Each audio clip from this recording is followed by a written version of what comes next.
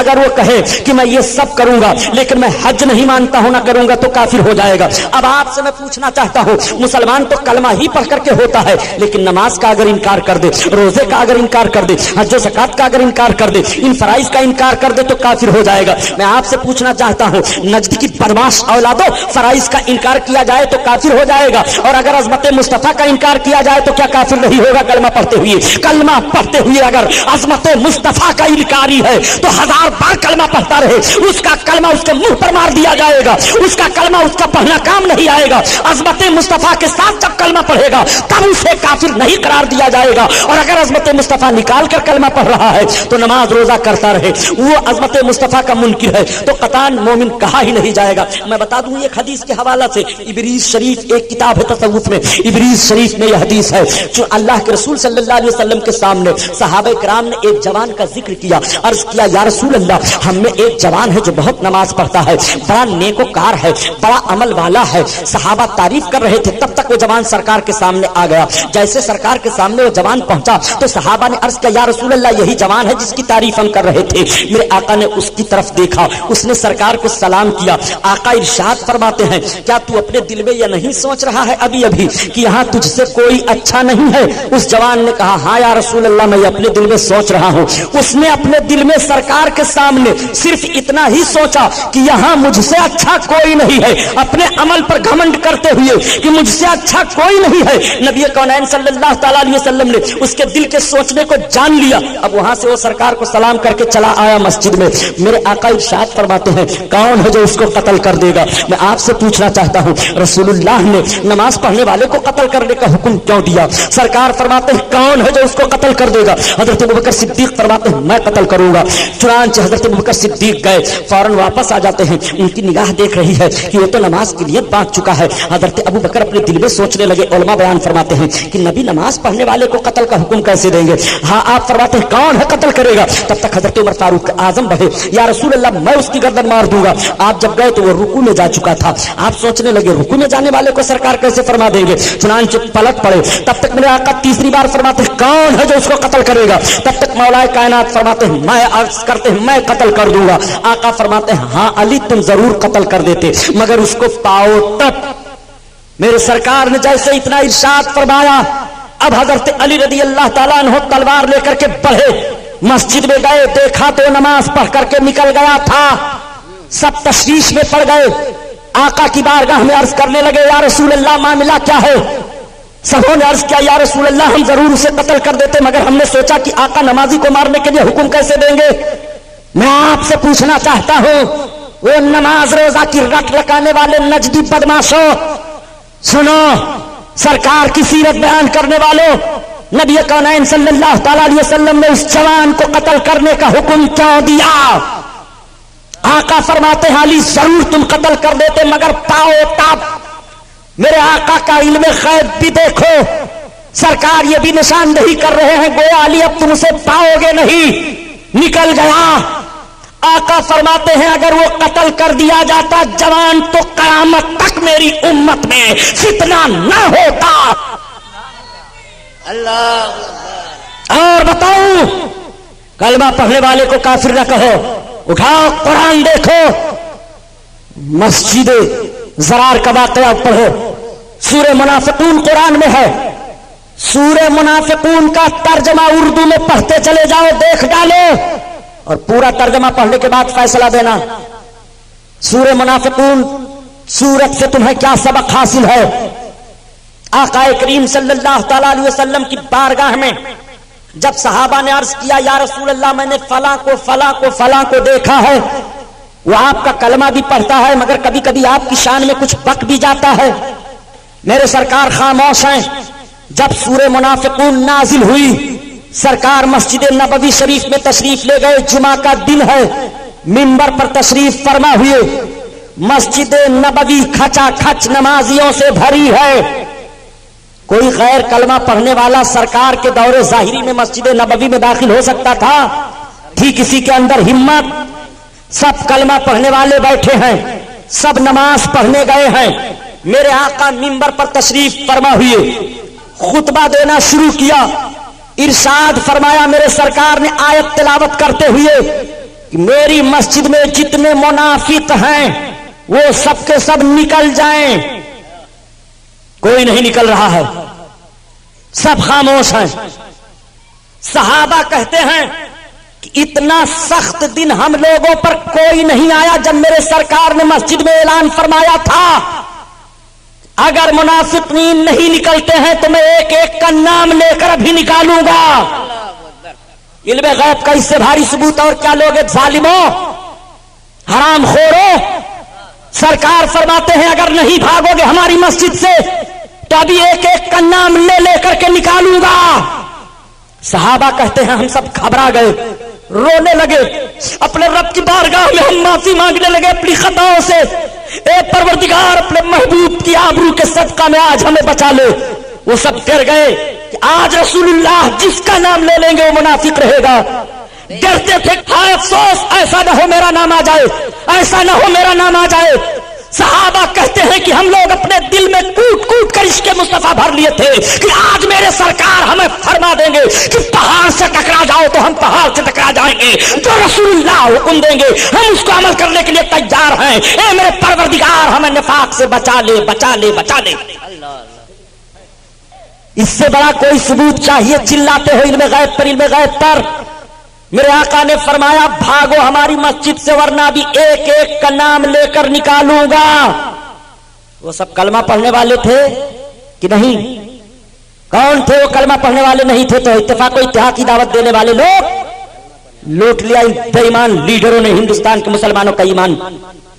آج جو ہندوستان میں مسلمانوں کو سیاسی طور پر تکلیفوں کا سامنا کرنا پڑ رہا ہے اس کی نشاندہی سن 1919 میں امام احمد رضا خان اعلی حضرت مجدد اعظم نے کر دیا تھا، جب یہی قوم کے لیڈر یہ مسٹر ابوالکلام، یہ مسٹر جناح، یہ مسٹر گاندھی، مولانا محمد علی جوہر، مولانا شوکت علی، عبدالباری فرنگی محلی، عبدالماجد دریابادی، یہ سب کے سب لوگ جب سیاسی پلیٹ فارم پر ایک ہو کر کے اور یہ ذہن و فکر دے رہے تھے کہ ہندوستان سے انگریزوں کو بھگایا جائے، تو اعلیٰ حضرت عظیم البرکت ذہن و فکر دے رہے تھے کہ مسلمانوں کو متحد ہو کر کے ہندوستان میں اسلامی دشمن جتنی طاقتیں ہیں سب کا مقابلہ کیا جائے، ورنہ ایک طاقت کا مقابلہ کر کے بھگا دیا جائے گا، کل یہی دوسری طاقت ہمارے لیے سوانح روح بن جائے گی اور مسلمانوں کا قتل عام ہوگا بھارت کی سرزمین پر۔ وہی آج ہو رہا ہے جو امام احمد رضا خان نے سن 1919 میں کہہ دیا تھا۔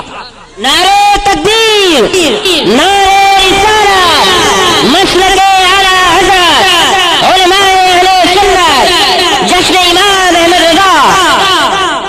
اعلی حضرت عظیم البرکت نے سیاسی پلیٹ فارم کی جو تجویزیں رکھی تھی ان تجویزوں پر خدا کی قسم اگر اس وقت کے یہ بکاؤ لوگ گاندھی کے پیچھے چلنے والے لوگ نہ بکے ہوتے تو ہندوستان کا مسلمان آج اس طرح سے روتا اور بلکتا ہوا نہ دکھائی دیتا۔ لوٹ لیا ان بے ایمانوں نے ہندوستان کے مسلمانوں کی آبرو۔ آج تمہیں ہندوستان کے مشرکوں کے سامنے پسپا ہونا پڑ رہا ہے۔ سن 1918 میں سوراج قائم کرنے کے لیے پلان بنا تھا جو آج رام راج لانے کا قانون دیا جا رہا ہے، یہ سن 1918 میں پلان بنایا گیا تھا، آج کا پلان نہیں ہے۔ آپ کو معلوم ہے آج خوشی کا معاملہ جب آتا ہے تو 3 سے 2 کا ملزم اتنا سخت قرار نہیں دیا جاتا ہے۔ اگر کسی کے ہاتھ سے کسی گائے کی جان چلی گئی جو سزا اس کو دی جاتی ہے۔ معلوم ہے کیسے یہ پلان بنا تھا؟ اعلیٰ حضرت عظیم البرکت اپنے زمینداری کے گاؤں بدائن شریف کے قریب کرتولی میں تھے، وہاں پہنچ گئے تھے لوگ فتویٰ پوچھنے کے لیے، مولانا صاحب آپ کیا کہتے ہیں ہندوستان میں گائے کی قربانی واجب ہے، ضروری ہے؟ کیا ضروری ہے یہاں گائے کی قربانی کی جائے؟ اعلیٰ حضرت عظیم البرکت نے بھانپ لیا۔ سرکار اعلیٰ حضرت عظیم البرکت نے ارشاد فرمایا یہ تو مسلمانوں پر بڑا زبردست حملہ ہے، یہ مسئلہ نہیں پوچھا جا رہا ہے، یہ حملہ کیا جا رہا ہے۔ بڑے بڑے لوگوں کے قلم چوک گئے تھے۔ اعلیٰ حضرت نے فوراً لکھا شاعر اسلام ہے، اسلامی پہچان ہے، اور واجب کا مسئلہ پوچھ رہے ہو، مسلمانوں کی معیشت پر حملہ ہے، گاؤں کے ذبیحے کی پابندی نہیں ہے، مسلمانوں کو ذبح کر ڈالنا ہے، لوگ نہیں مانے، اعلی حضرت کا فتویٰ الگ رکھ دیا گیا، بکاؤ لوگوں کا فتویٰ الگ ہوا، اور ہندو مسلم اتحاد کمیٹی بنا کر کے یہ قانون پاس کر دیا گیا۔ بریلی شریف کی سرزمین پر بڑا احتجاج ہوا، بڑے بڑے جلسے ہوئے بھارت کی سرزمین پر، اسی جماعت رضائے مصطفیٰ کے تحت جو جماعت یہاں کے نوجوانوں نے اپنائی ہے اور جو فارمولہ ان جوانوں نے لیا ہے، یہی وہ جماعت تھی جب اعلیٰ حضرت نے قائم کیا تھا، اس کے سارے مقاصد رکھے گئے تھے۔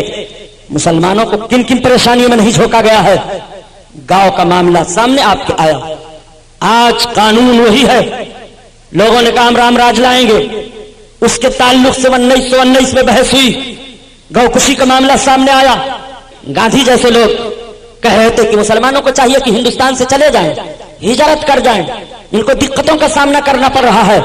اعلیٰ حضرت عظیم البرکت نے فرمایا تھا ہجرت کا فتویٰ دینے والے تم کون ہو؟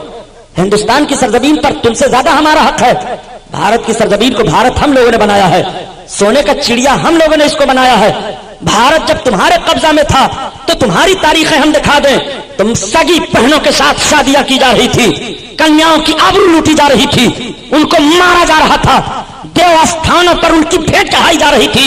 بھارت کی سرزمین پر عورت اور مرد کو دوش بدوش جینے کا حق مذہبی اسلام کے قانون نے دیا ہے۔ ہندوستان کو سونے کا چڑیا بنانے والے ہم ہیں، بھارت کی سرزمین سے مسلمان ہجرت کر کے نہیں جائے گا، یہی پیدا ہوا ہے، یہی مرے گا، اس ملک کی حفاظت کرے گا، اپنے ایمان کی حفاظت کرے گا۔ اللہ یا رسول اللہ۔ یہ اعلیٰ حضرت عظیم البرکت رضی اللہ تعالیٰ عنہ کی بنائی ہوئی جماعت رضائے مصطفیٰ ہے۔ اعلیٰ حضرت پر الزام دیا جاتا ہے کہ اعلیٰ حضرت نے سب کو کافر بنا ڈالا ہے۔ آؤ ذرا دیکھو، اسلام اور کفر کا معاملہ سامنے رکھو۔ میرے آقا صلی اللہ تعالیٰ علیہ وسلم مسجد نبوی میں ارشاد فرماتے ہیں نکلو منافقین ورنہ ایک ایک کا نام لے کر میں بھگاؤں گا۔ سب چپ ہیں۔ میرے آقا نے ارشاد فرمایا، اب نام لینا شروع کیا، اے فلاں اٹھ نکل، فخرج فإنک منافق، نکل تو منافق ہے، اے فلاں تو نکل، تو نکل، تو نکل، ایک ایک کا نام لے لے کر کے سرکار نکالنا شروع کرتے ہیں۔ مفسرین نے شمار کیا ہے 300 مرد 175 عورتیں مسجد نبوی سے نکالی گئیں، 550 لوگ نکال دیے گئے، 550 مسجد نبوی میں گئے تھے۔ یہ کس لیے گئے تھے؟ نماز پڑھنے کے لیے ظاہری طور پر نا، روزہ بھی رکھتے تھے ظاہری طور پر، قرآن کی تلاوت بھی کرتے تھے، مسلمانوں کے بغل میں بیٹھتے بھی تھے، مسلمانوں کا نام بھی ان کا تھا، اور سرکار کی مسجد میں گئے تھے، سرکار کے پیچھے نماز پڑھنے گئے تھے۔ 550 لوگوں کی جماعت نکالی گئی، سب بھگا دیے گئے تاکہ قوم دیکھ لے کہ ایسے لوگ بھی جماعت میں ہوا کریں گے، یہ لوگ منافق ہیں، زبان سے کچھ کہتے ہیں دل میں کچھ رہتے ہیں، اگر ایسی جماعت ملے تو یہ ایمان والے نہیں رہیں گے، یہ بے ایمان رہیں گے۔ ان کو قرآن نے اپنی زبان میں منافق کہا ہے، یہ منافقین کی جماعت ہے۔ جب سرکار نے منافق فرما دیا تو اب ایماندار رہ جائیں گے؟ بہت بے حیا قوم ہے، یہ اتنی بڑی بے حیا ہے کہ یہ سب چلے گئے مسجد بنانے لگے بیہودے، اب مسجد بنا کر تیار کر دیا، گئے پھر سرکار کے پاس، کہا اچھا آپ نے اپنی مسجد میں تو ہم کو نماز نہیں پڑھنے دیا ہے، ہم لوگوں نے مسجد بنائی ہے، چلیے آپ بھی اس میں پڑھ لیجئے۔ تو رب تعالیٰ نے حکم دیا محبوب یہ مسجد عبادت کے لیے نہیں بنائے ہیں، فتنہ کے لیے بنائے ہیں۔ میرے سرکار نے ایک صحابی کو بلایا اور کہا تم ایک اور لے لو، 2 صحابیوں کو حکم دیا، کہا جاؤ پھونکو، جاؤ جلاؤ، جلا دیا گیا۔ اس کا نام مسجد زرار ہے، جس کا ذکر قرآن میں آیا ہے۔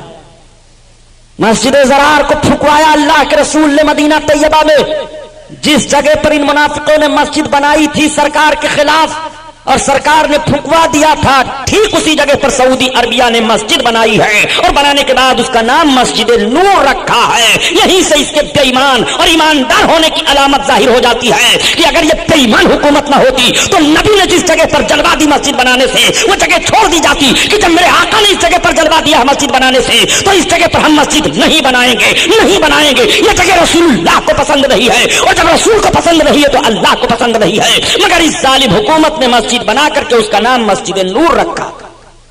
کتنی تاریخیں آپ کے سامنے رکھی جائیں. نہ کہیے آپ لوگ کافر کہہ ڈالتے ہیں کلمہ پڑھنے والوں کو. ایسے بغیر عشق مصطفیٰ کے کلمہ پڑھنے والوں کو قرآن نے کافر کہا ہے. ہم نہیں کہہ رہے ہیں, اعلی حضرت نہیں کہہ رہے ہیں, اللہ کے رسول نے کافر کہا ہے, ہم وہی دوہرا رہے ہیں. قرآن نے کافر کہا ہے, ہم وہی دوہرا رہے ہیں. کلمہ پڑھنے والوں کو اور کس نے قتل کیا؟ کلمہ پڑھنے والے کو قتل کرنا جائز ہے؟ بھائی مفتی صاحب سے فتویٰ آپ لیجئے کہ کلمہ پڑھنے والے کو قتل کرنا جائز ہے, تو مفتی صاحب فوراً فتوے کا رخ بدل دیں گے. کیسا کلمہ پڑھنے والا؟